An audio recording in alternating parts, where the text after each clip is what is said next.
오늘도 주님의 은혜와 주님의 축복이 여러분과 함께 하기를 소망합니다. 아멘. 여러분 혹시 여러분의 잘못을 누가 지적하면 어떤 반응이 옵니까? 갑자기 멍하니 있다가 누가 내 죄를 딱 지적하는 거예요. 그럼 순간 좀 머리가 좋은 사람은 재치를 발휘해서 그 위기를 모면하지 않습니까? 본능적으로 내가 잘못을 방어하는 모습을 봅니다. 저도 그래요. 그런 이야기가 있습니다. 한 아이가 이빨이 많이 못생긴 거예요. 그래서 엄마한테 대든 거죠. 감히 엄마한테 대든 거예요. 이빨을 왜 이렇게 못생기게 태어나게 했어요? 라고 하니까 엄마가 바로 재치 있게 태어나게 했다고? 태어날 때는 이빨이 없었어? 라고 이렇게 다짜고짜 쏘아붙인 거죠. 재치 있게 끝났지만 실제적으로는 유전자가 공급했잖아요. 이처럼 우리의 본능은 어떤 죄를 딱 지적하면 교묘하게 반응해서 피하는 행동을 보입니다. 오늘 엘리 대제사장이 그런 모습을 보였어요. 여러분은 오늘 말씀을 통해서 하나님의 말씀이 여러분의 심장을 찌를 때 내 죄가 기억나고 바로 순종하고 회개하는 역사가 있기를 예수님이 축복합니다. 아멘. 어떤 일이 있었느냐? 이 당시에 보면 3장 1절에 보면 여호와의 이상이 보이지 않는다. 여호와의 말씀이 희귀하고 그 이상이 보이지 않는 시대라고 되어 있어요. 그리고 엘리는 나이가 많아서 자기 침소에 누워있다라고 말하고 있어요. 여러분 사사시대 때는 하나님의 말씀이 사사에게 즉각적으로 임하는 시대였어요. 그런데 사사에게 하나님의 말씀이 임하지 않는다. 이것은 엄청난 영적인 타락이죠. 사사기의 패턴도 이것을 허용하지 않습니다. 원래 사사기는 백성들이 죄를 범해요. 그러면 전쟁이 일어나요. 그래서 이스라엘 백성들을 괴롭혀요. 그러면 하나님 살려주세요, 살려주세요라고 해요. 그러면 하나님께서 사사를 보내어서 주의 말씀을 주시고 능력을 주셔서 건져냅니다. 사사가 지내는 동안은 평안하다고 그랬어요. 평안. 그 위에 사사가 죽고 난 이후에 그들이 다시 타락합니다. 그런데 아이 사무엘이 있던 시대는 특이합니다. 사사, 엘리 대제사장이 있는 그 시대에 타락이 났어요. 사사가 있음에도 불구하고 대제사장이 있음에도 불구하고 하나님의 말씀을 듣는 사람이 있음에도 불구하고 타락했다는 거죠. 결국 엘리 제사장은 자기가 사사이면서도 하나님의 말씀을 듣지 못하고 대제사장이면서도 백성들에게 하나님의 말씀을 주지 못하는 이상한 패턴의 타락한 시대였다는 겁니다. 특히 그 아들들은 엉망진창이잖아요. 성전에 있는 먹지 말아야 할 대제사장만 먹을 수 있는 음식을 먹거나 먹지 못하는 넓적다리를 자기가 몰래 훔쳐 먹거나 아니면 강탈하거나 아니면 성전에서 수고하는 누구죠? 여인들과 성적으로 타락하죠. 이렇게 부패해버린 이 상황에서 사무엘에게는 하나님이 말씀이 임하고 아이 사무엘에게는 하나님의 말씀이 임하고 정말 위대한 사사였고 나라에게 말씀을 전하고 백성들을 옛날에 한번 통치했던 그 위대한 엘리에게는 이제 말씀이 임하지 않아 하는 놀라운 일이 생겼다는 겁니다. 왜 그러냐는 거죠. 왜 그런 일이 생겼는가. 그래서 성경이 이유를 말해줍니다. 먼저 3장 13절 말씀을 다시 보면 그 하나님께서 왜 엘리에게 말씀을 전하지 않았느냐, 주시지 않았는가. 그것은 내가 그의 집을 영원토록 어떻게 하겠다? 심판하겠다. 그리고 그가 아는 죄악 때문이니 이는 그가 자기의 아들들이 저주를 자청하되 금하지 아니하였다. 아들들의 죄악에 대해서 심각한 아들들의 죄악, 그들의 홈리와 비나스가 죄악을 범함으로 말미암아 이스라엘 전체가 죄악으로 물들어가는 그 영향력을 발휘하는 그때에 아버지가 신명기 말씀처럼 돌로 쳐서 죽이는 일이 있어야 되는데, 그래서 백성들에게 자녀의 패역함을 알리고 하나님의 두려움심을 보여주는 그 은혜의 시간이 있어야 되는데 못했다는 거죠. 결국 하나님께서 너는 그것이 잘못이라고 알려주십니다. 또한 엘리가 그가 아는 죄악 때문이라고 13절에 보면 나와 있어요. 그가 아는 죄악. 엘리가 죄악을 알고 있었어요? 몰랐어요? 하나님은 그가 죄를 알고 있었다고 표현해요. 그가 아는 죄악 때문이니라는 말은 그도 자신이 어떤 죄를 범하고 있는지 안다는 거예요. 즉 이 말은 뭡니까? 내가 대제사장이고 자식이 패역하고 죄를 범하였을 때 반드시 성읍 장로에게 알려서 돌로 치는 그런 놀라운 일을, 하나님의 징계를 베풀어야 되는 그러한 일을 하는 사람이 자식을 사랑해서 하지 못했다라고 말하는 거죠. 그게 어디 있느냐? 하나님께서 2장 29절 말씀 보면, 2장 29절 말씀 잠깐 보면, 너희는 어찌하여 내가 내 처소에서 명령한 내 재물과 예물을 밟으며 내 아들들을 나보다 더 중히 여겨 내 백성 이스라엘이 드리는 가장 좋은 것으로 너희들을 살찌게 하느냐. 이 말씀이 왜 좋으냐면 엘리 제사장에게 하나님이 기회를 줍니다. 그래서 하나님의 사람을 보내요. 그래서 엘리야 너가 어떤 죄를 범하고 있는지라고 설명해 줄 때 그 죄가 뭐냐면 네 아들들을 나보다 더 사랑했다라고 말해요. 즉 그 아들들에게 하나님의 말씀대로 살지 못하는 그 아들들을 징계하지 않는 것은 하나님을 무시하고 하나님을 사랑하지 않는 죄라고 말하는 거죠. 어마어마하죠.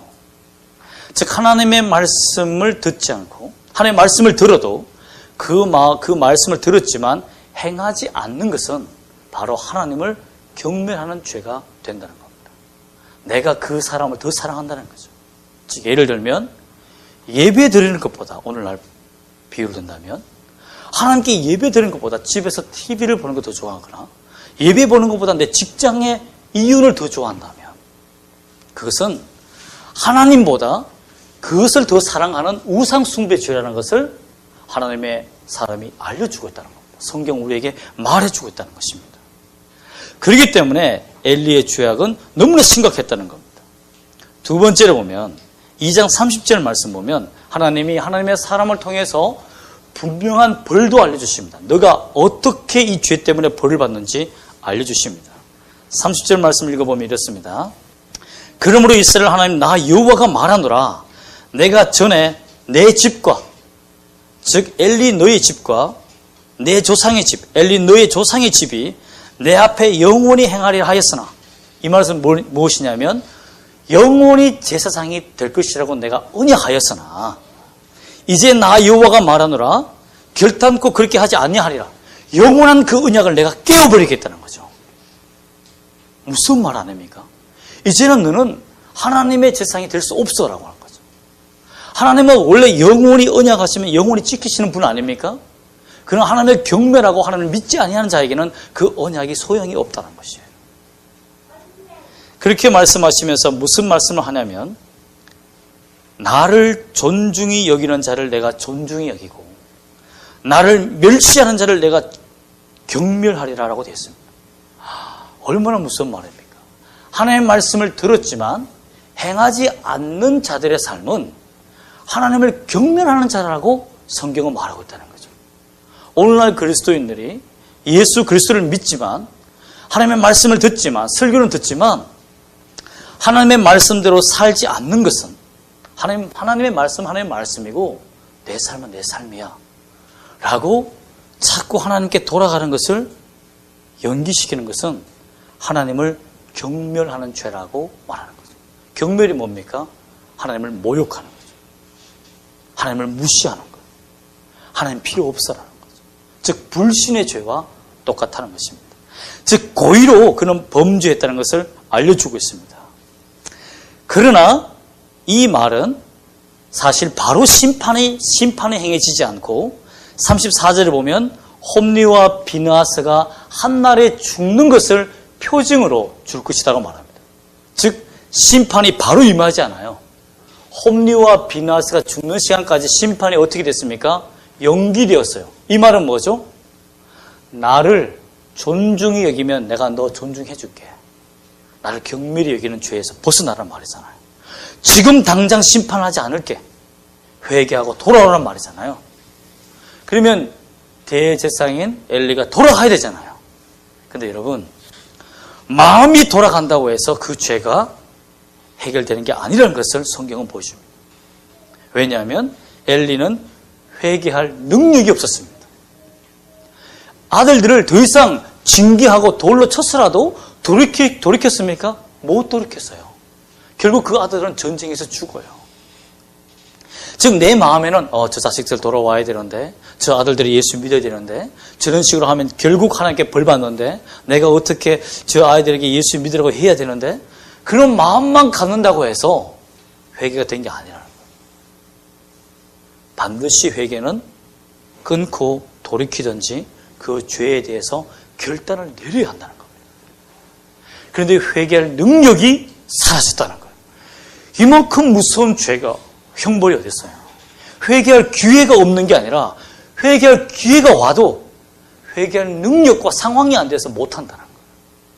여러분의 기업이 잘 살고 행복하고 여러분 인생이 너무 편안하면 오히려 회개할 기회가 와도 회개를 못할 수가 있어요. 너무 죄악에 깊이 빠져 있으면 못 끊는 거죠. 그 다음 17절 말씀 보면 2장 17절 말씀 보면 엘리가 어떻게 변해갔는지, 회개하지 못하고 하나님의 말씀대로 순종하지 못한 그가 어떻게 변해갔는지를 보여줍니다. 2장 17절 말씀 우리 다시 한번 읽어볼까요? 이르되 내가 무엇을 말씀하셨느냐 청하노니 내게 숨기지 말라. 3장 17절입니다. 죄송합니다. 이르되 내게 무엇을 말씀하셨느냐 청하노니 내게 숨기지 말라. 내게 말씀하신 모든 것을 하나라도 숨기면 하나님이 내게 벌을 내리시고 또 내리시기를 원하노라 하는지라. 지금 이 말을 할 자격이 됩니다. 하나님이 지금 누구한테 벌을 내리고 또 벌을 내린대요. 지금 하나님의 말씀은 아이 사무엘에게 들려왔잖아요. 그러면 구걸해야죠. 청하노니 한 다음에 정말 구걸하는 마음으로 요청했다면 겸손히 그 말씀을 들을 준비가 돼야 되잖아요. 하나님이 나에게 말씀 주신 것이 있니? 말씀을 허락하셨니? 이렇게 물어야 되는데, 야, 너 말하지 않으면 너 벌 받을 거야. 이거는 깡패죠, 깡패. 협박이잖아요, 협박. 하나님의 말씀이 자기에게 임하지 않고 아이 사무엘에게 임했다는 것에 시기와 질투가 일어나기 시작한 거죠. 자기는 사사였다 이거죠. 백성을 통치한 대제사장이고 하나님 1년에 한 번씩 가서 백성들을 위해서 죄를 구하는 지도자라 이거예요. 나에게는 말씀이 안 임했다 이거죠. 너에게 임했다는 것이 너무 화가 난다 이거예요. 진짜 너가 한 말이 맞니? 만약에 아니면 죽일 수 있잖아요. 사무엘의 가장 큰 위기인 거죠. 그런데 이 구절은 사무엘 상하를 기록한 저자의 의도가 보입니다. 잘 보세요. 이스라엘 백성을 위해서 기도해야 하는 사람이 기도하지 않고 부흥을 위해서 부흥을 갈구하지 않고 오히려 새로운 인물이 올라와서 성령의 능력을 받고 하나님의 말씀을 받아서 말씀을 전파하는 그 사람을 시기하고 질투하는 구도. 사울과 다윗의 구도를 예견하고 있는 것입니다. 앞으로는 이런 시대가 온다는 거죠. 오늘날도 그렇지 않습니까, 여러분? 수많은 하나님의 말씀이 홍수같이 전파되고 있지만 정말 복음의 진수를 보여주는 말씀이 있습니까? 드물잖아요. 번영신약, 예수 믿으면 복 받는다는 것만 있지 정말 예수와 함께 고난받는 설교를 하는 일이 없잖아요. 회개하는 설교가 사라지고 있잖아요. 여러분, 수많은 이런 타락된 말씀 때문에 신천지라는 정말 새로운 우리의 거물, 이들을 뭐뭐라고 표현하면 달을 이 끝단이라고 표현하면 고소를 한다고 할 만큼 그런 거물이 되어버린 그 신천지가 가정을 파괴하고 교회를 파괴하며 밀려 들어온 일이 왜 생겼습니까? 복음의 진수가 사라졌기 때문에 교회 안에. 여러분, 이런 시대에 과연 누가 주의 말씀을 들을 수 있겠습니까? 누구에게 하나님이 그 말씀을 주시겠습니까? 누가 그 말씀을 실천하며 살 수 있겠습니까? 말씀을 듣는 것이 과연 무엇일까요? 사무엘은 어떻게 해서 그 말씀을 들었을까요? 사무엘이 하나님의 말씀을 듣게 된 비결은 이 사무엘상 3장 2절에서 3절 말씀 보면 알 수 있습니다. 두 구조가 나옵니다. 두 사람이 대조됩니다. 사무엘은 어디에 있었다라고 말씀하고 있습니까? 사무엘은 3장 2절에서 3절 보면 엘리는 자기 처소에 누웠고 3절에 보면 사무엘은 하나님의 궤에 있는 여호와의 전 안에 누웠다고 했어요. 사실 여호와의 전 안에 누워서 자는 것은 금지되어 있죠. 이것은 하나의 강조법입니다. 성막이 있는 성막 가까이 있는 처소에 사무엘은 살았고 잠을 잤고, 엘리는 성막에서 멀리 떨어진 곳에 자기 집에서 편안하게 잤다는 거예요. 이 말은 무슨 의미냐면 사무엘은 하나님의 부르심, 위기와 어려움이 있을 때 항상 에봇을 입고 자기가 제사장인 것을 기억하며 하나님의 성소를 지키는, 성소에서 일하는 사람이라는 신분을 잊어버리지 않기 위해서 늘 준비했고, 그러나 엘리 제사장은 눈이 어둡다는 핑계로, 살이 뒤룩뒤룩 쪄서 몸이 무겁다는 핑계로, 몸이 아프다는 핑계로 하나님께 가까이 나가서 이스라엘의 부흥을 강구해야 하는 그가 타락하여 누워있다는 모습을 보여주는 것입니다. 영적 타락인 거죠.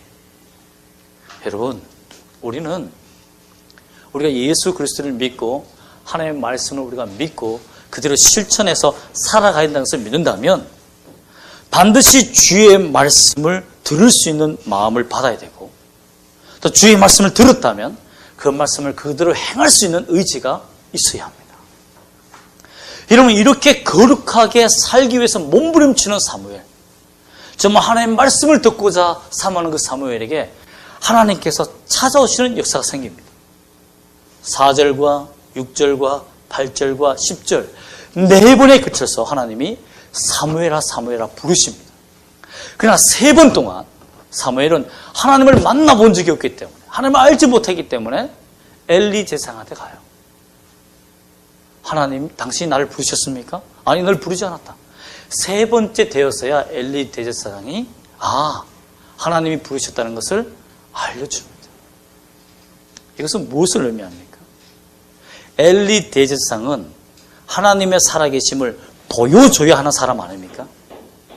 즉 우리는, 예수 그리스도를 믿는 우리는 하나님의 말씀이 살아계신다는 것을 보여줘야 하는 사람이 아닙니까? 예수님의 믿음을, 우리의 믿음을 통해서 보여줘야 하는 사명이 있는 거 아닙니까? 그 사명을 잃어버렸다는 거예요. 너무나 부패한 거죠. 그런데 하나님께서는 그렇게 타락한 시대에 하나님을 찾는 사무엘에게 먼저 찾아가 주셔서 그의 이름을 불러줬다는 겁니다. 이것은 하나님이 거룩하게 살고자 하는 사람을 찾으신다는 거예요. 하나님의 백성을 찾고 있다는 겁니다. 당신의 말씀을 듣고 행하는 사람을, 행하기를 원하는 사람을 찾는다는 거죠. 결국 끝까지 찾아서 4번째까지나 부릅니다. 얼마나 놀라운 하나님의 은혜입니까? 그 다음에 그가 7절 말씀 보면 왜 하나님이 찾아왔는지를, 이유를 설명해 줍니다. 3장 7절 말씀, 사무엘이 아직 여호와를 알지 못하고 여호와의 말씀도 아직 그에게 나타나지 아니한 때라. 하나님을 섬기고 있는데 하나님을 알지 못한대요. 여기에서 알다라는 야다라는 말은 정말 부부처럼 깊이 아는 걸 말하는 거예요. 내가 하나님을 그냥 안 거죠. 하나님은 창조주고 우리를 인도하신 분이다라고 알았지만 사무엘에게 하나님의 인격을 보여주진 않았다는 거예요. 하나님의 속성을 보여주진 않았다는 거죠. 하나님의 깊은 속마음을 알려주진 않았다는 거죠. 한나가 하나님을 만남으로 말미암아서 거룩한 레위인들이 없는, 하나님의 백성이 없는 그 고통, 하나님의 자식이 없는 하나님의 고통을 한나가 안 것처럼 사무엘도 하나님의 백성이 없는, 하나님의 자식이 없는 그 고통을 부어주고 싶어서 하나님이 사무엘을 찾아오셨다는 거예요. 하나님을 보여줬다는 거예요. 하나님은 우리가 하나님을 만나기를 원합니다. 거룩한 백성이 없는, 하나님의 아들들이 없는 이 시대에 하나님의 백성이 누구인지, 하나님의 자녀를 찾으며 고통하는 아버지 그 아픔을 느끼게 하시기 위해서 우리를 찾아오신다는 것입니다. 그러므로 하나님을 만나야 하는 것입니다. 주의 말씀을 들어야 하는 것입니다. 주의 말씀을 행해야 하는 것입니다.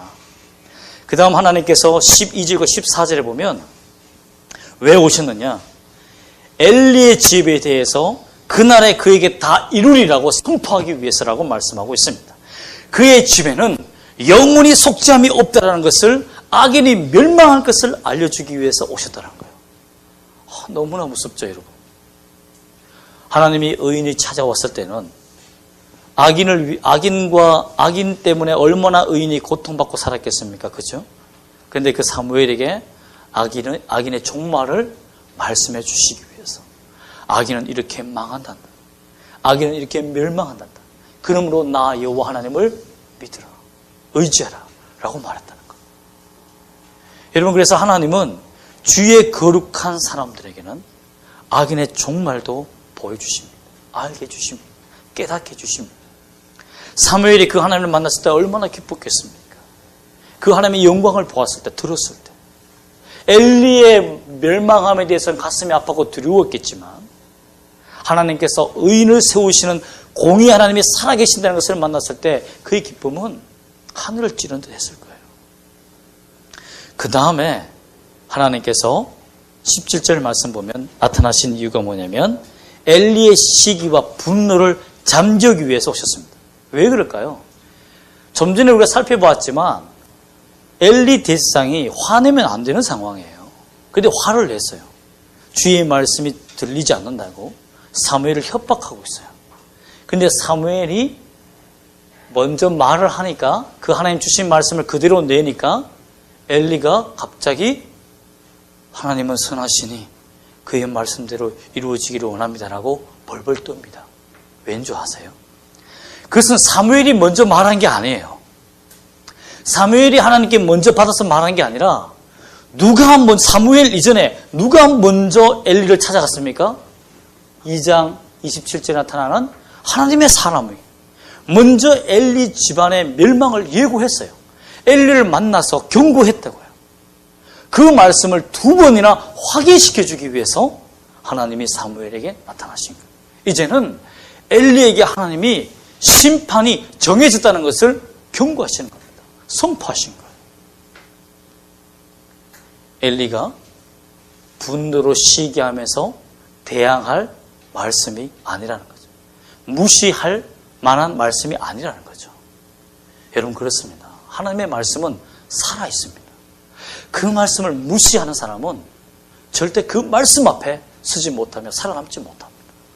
반드시 하나님은 주의 말씀을 이루시며 1.1핵이라도 땅에 떨어지지 않고 그 말씀 그대로 이루시고 오실 것입니다. 심판하실 것입니다. 그 주님을 붙드시기를 주님을 축복합니다.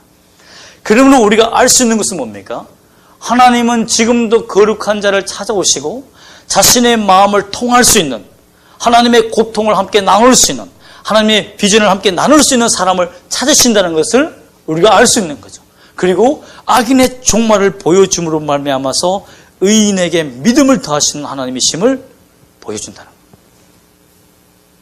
여러분, 이러한 사무엘이 하나님을 통해서 받은 복이 무엇입니까? 은총이 무엇입니까? 19절 말씀 함께 읽어보겠습니다. 사무엘이 자라매 여호와께서 그와 함께 계셔서 그의 말이 하나도 땅에 떨어지지 않게 하시니. 여러분, 특히 사무엘이 자랐다고 되어 있습니다. 강건하게 자랐다고 되어 있습니다. 건강하게 자랐다고 되어 있어요. 위기 속에서 그가 목숨을 잃어버리지 아니하고 하나님의 말씀을 가진 자가 자신의 사명을 다할 때까지 건강하게 자랄 수 있도록 하나님이 지켜주셨다라고 성경은 말씀하고 있습니다. 주의 말씀을 지키는 자, 하나님의 때가 되어야 죽습니다. 쉽게 죽지 않습니다. 여러분에게 사명이 있으면 그 사명이 다 해야 죽는 것입니다. 또한 하나님께서 19절 하반절에 보면 여호와께서 그와 함께 계신다는 것을 깨닫게 됐다는 거죠. 모든 것을 이루시는 역사를 보았다는 겁니다. 아이 사무엘이 말이 이루어지는 역사, 얼마나 기뻤겠어요. 그죠? 얼마나 그래 두려웠겠어요. 하나님이 살아계시다는 것을 이제는 실시간 느끼고 사는 거죠. 많은 백성들에게 영적 부흥을 일으키고 싶었던 그 열망, 이스라엘의 부흥을 위해서 기도했던 사무엘의 기도, 그 마음이 이루어지는 순간이 시작됐다는 겁니다. 부흥의 역사가 시작됐다는 거죠. 여러분에게도 하나님께서 열망하는 우리 한국의 부흥, 이 세계의 부흥이 여러분이 주의 말씀을 듣고 실천하며 사는 여러분의 기도와 여러분의 믿음을 통해서 이루어지기를 소망합니다. 또한 하나님께서 20절 말씀 보면 단에서부터 브엘세바까지의 온 이스라엘이 사무엘은 누구의 선자로 여호와의 선자로 세우심을 입은 줄 알았더라. 사람들에게 인정받게 하신 거예요. 너는 여호와의 선지자다. 너는 거룩한 사람이다. 즉 무엇입니까? 사람들에게 나는 그리스도인입니다. 저는 예수 믿는 사람입니다. 이렇게 해서 인정받는 것이 아니라 사람들이 여러분을 보고 와, 현재와 현우는 그리스도인이네. 은수는 그리스도인이야. 하고 말할 수 있는 그런 사람이 되게 해주신다는 거예요. 우리 모두가 그리스도인이야. 와, 저기 그리스도인이 간다. 예수를 믿는 참된 진리의 사람이 간다. 라는 은혜를 주신다는 겁니다. 누구에게? 주의 말씀을 듣고 행하는 자에게. 주를 만난 자에게. 여러분, 주의 말씀을 듣는 자의 삶의 복은 영육간의 강건뿐만 아니라 하나님이 동행하시는 복과 하나님이 그를 세우시는 복을 받게 될 줄 믿습니다. 여러분, 그러므로 여러분, 주의 말씀을 듣는 것이, 듣고 행하는 것이 굉장히 중요합니다. 왜냐하면 이것은 수술하는 행위가 똑같습니다. 나를 수술하는 거예요. 말씀으로 나를 칼로 자르고 나의 부족한 부분을 잘라내는 수술과 같습니다. 여러분, 암 덩어리나 또는 부러진 다리나 이것은 그냥 밖에서 고치지 못해요. 반드시 해부를 해야 돼요. 칼로 자르고 암 덩어리를 잘라내고 부러진 뼈를 맞추고 깎아내고 묶고 본드로 붙이는 그런 작업이 있어야 된다는 거죠. 주의 말씀을 듣는 것은 내 배를 가르는 게 아닙니다. 행할 때 그 배를 가르는 거예요. 내 부분을 잘라내는 것이죠. 여러분, 사람의 말도 능력이 있다고 합니다. 어떤 공영방송에서 보면 좋은 말과 나쁜 말을 실험하기 위해서 비커에다가 밥을 담아놨어요. 밥을 퍼서 담아놓은 거예요. 그리고 한쪽은 좋은 말, 한쪽은 나쁜 말. 그러니까 나쁜 말을 엄청 많이 하는 거죠. 이 바보야, 멍청이야, 이렇게 너는 왜 그것밖에 안 돼? 이러면서 하고, 여기는 너무 행복하지, 사랑스러워, 이렇게 칭찬하는 거죠. 한 달 뒤에 딱 모이니까 똑같이 곰팡이가 폈어요. 그런데 한쪽은 하얀 곰팡이, 한쪽은 검은 곰팡이, 한쪽은 누룽지 같은 냄새, 한쪽은 썩은 내가 나타나는 거예요. 여러분, 사람의 말도 한갓 미물에게, 한갓 생물에게 영향력을 미친다면 살아계신 전능하신 하나님의 말씀이 여러분에게 임하고 그 말씀을 듣는 자, 그 말씀을 행하는 자에게는 어떤 역사가 일어나겠냐는 겁니다. 삶이 바뀌고 내 인격이 바뀌고 나의 믿음이 변화되고 내 삶이 완전히 바뀌며 다른 사람들도 변화시키는 그런 능력이 임하지 않겠습니까? 그런 존재가 될 수 있다는 것입니다. 그러므로 여러분께 도전합니다. 하나님의 말씀을 듣고 내가 무엇이 잘못됐는지 그 말씀 앞에 회개하고 그 말씀의 잘못된 부분들을 기록하고 성경의 말씀을 찾아서 실천하여 바꾸는 노력을 해보기를 원합니다. 예를 들면 내가 거짓말을 잘한다 이러면 거짓말 하지 말라는 성경 말씀을 내 책상에 붙여놓는 거예요. 내가 분노를 잘 일으킨다 그러면 분노하지 말라는 말씀을 적어놓는 거죠. 그래서 그 말씀을 가지고 참아보는 거예요. 견뎌보는 거예요. 반복적인 죄가 있다. 끊지 못한 죄가 있다. 그러면 반복적인 죄가 하나님을 경멸하고 무시하는 죄이며 엘리 대제사장의 죄라는 것을 내가 깨닫는 그 말씀을 적어놓는 거죠. 아, 내 마음으로만 회개하는 것은 회개가 아니구나. 내 행함으로 회개하는 것이 회개라는 것을 분명히 깨닫는 말씀을 적어놓고 실천하는 시간을 가져보는 것입니다. 그것은 무엇입니까? 사무엘의 자세를 갖는 것. 지성소 앞에 서 있는 믿음의 자세를 갖는 겁니다. 엘리 대제사장의 헛된 회개를 내가 끊어버리는 겁니다. 하나님을 경멸하지 않는 겁니다. 하나님을 존중하는 것입니다. 나의 우상을 버리는 것입니다. 내가 잘난 것을 버리는 거예요. 내가 계속 분노하고 하나님의 말씀을 어기는 것은 우상 숭배잖아요. 버리는 겁니다. 우상 숭배를 버리고 하나님께 돌아가는 길입니다. 이렇게 우리 그리스도인들의 말씀대로 살지 않는다면, 주의 말씀을 듣는 삶을 살지 않는다면 우리 한국교회는 희망이 없습니다. 여러분이 그러한 사람이 되어서 하나님을 깊이 아는 복을 받는 사무엘처럼 여러분도 받기를 원합니다. 하나님의 아픈 마음을 느낄 수 있는, 하나님의 눈물을 내가 누릴 수 있는, 흘릴 수 있는, 하나님의 기쁨을 내가 누릴 수 있는 여러분이 되시기를 예수님의 이름으로 축복합니다. 아멘. 기도하겠습니다.